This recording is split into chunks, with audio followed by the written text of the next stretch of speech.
Starting off with the pre-show kickoff match, we have the Intercontinental Championship, Langston and Curtis Axel. I would say overall here, Langston is going to win the title. It may not happen right now, but why not just go ahead and do it? Langston seems like he's going to get a little bit of a push out of this, maybe because of the rumor that John Cena is a big supporter of him, and now that he's back, he'll get a big push or whatever. Maybe it's just because they finally come around a time where they can turn him babyface, which thankfully they did because he's so much better suited as a babyface, I think.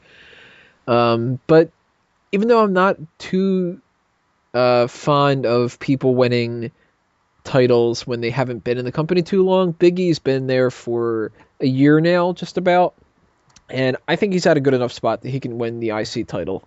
He's not the biggest guy out there. He's not like giving it to...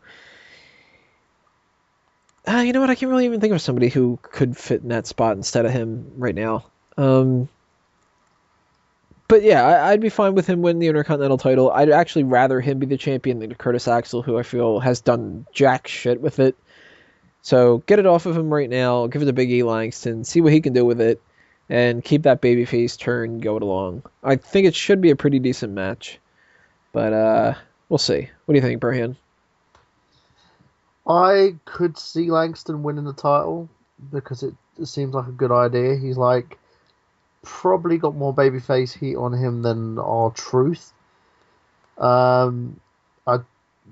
The thing is, it's very hard to fight to keep Axel with that belt. Very hard. I couldn't really see him holding that title at all past this pay-per-view, but, maybe prove wrong. But I'm going with Langston. Peyton? Yeah, I'm pretty sure Axel's time is up. I've been a huge supporter of the guy, but they dropped the ball on him. This title run has been absolutely lackluster. I was hoping he was going to be one of those guys, especially being a multi-generational star that was going to really have a fun run with it, but he ended up just having a couple months with it that were okay. And not even that.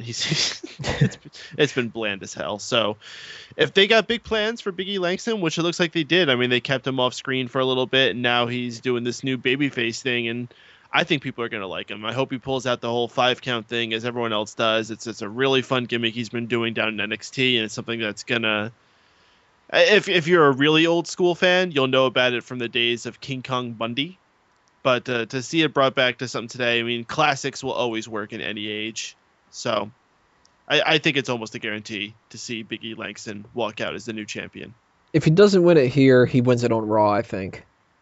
They might not want to have too many title changes or something like that. So I could see them doing some kind of like a cheap-ass finish where Curtis Axel gets himself disqualified, and then they have a rematch on Raw, and he just beats the living shit out of him, But overall, I would think that they would just go ahead and fucking do it, No, I would see he would just win it, and then we would get the rematch the following night on Raw. And I think the story that would more likely play out is Heyman is telling Axel, "Listen, you better get this title back, or else this is done between us." So then Axel goes in, and then maybe he gets it back, or maybe he does it, and that's the end of him being a part of the Heyman family, and then his focus goes directly to Ryback. Yeah, I do think that on top of this, we're not going to see Axel with Heyman that much longer. Mm-hmm. And in some ways, it's kind of a shame because Axel really needs Heyman. But if they're not going to give Axel that much of a push anyway, it doesn't matter if Heyman's talking for him. It still doesn't matter. The past couple of months kind of showcase that. He's tried to help him as much as he could, but Curtis Axel still had no solid feuds with anybody. He was just kind of in the background for everything. And when the CM Punk feud has been on stall as long as it is, and they still can't find anything for Curtis Axel to do for the most part, it's kind of a shame because he just had, at Night of Champions, probably his best night ever in the entire company. And it meant nothing by the next episode of Raw. Poor guy. See you in a tag team soon, I think. With I don't know who, but maybe there's somebody that'll tag with him. David Otunga. Where the hell's David Otunga been anyway? I don't know. He made a movie. He only was there for one night to promote it, and he hasn't been seen since again. That's really weird. It is weird. I don't believe he's been on NXT at all. He's just been kind of like a ghost. I think he's just doing Be a Star rallies. He's like still trying to promote the movie somewhere. It's just like it's opening up in different countries, so he's going to like these small avenues and everything. I was in a movie with Halle Berry. I'm married to Jennifer Hudson. You want to touch me? Any last thoughts before we move on to the next one?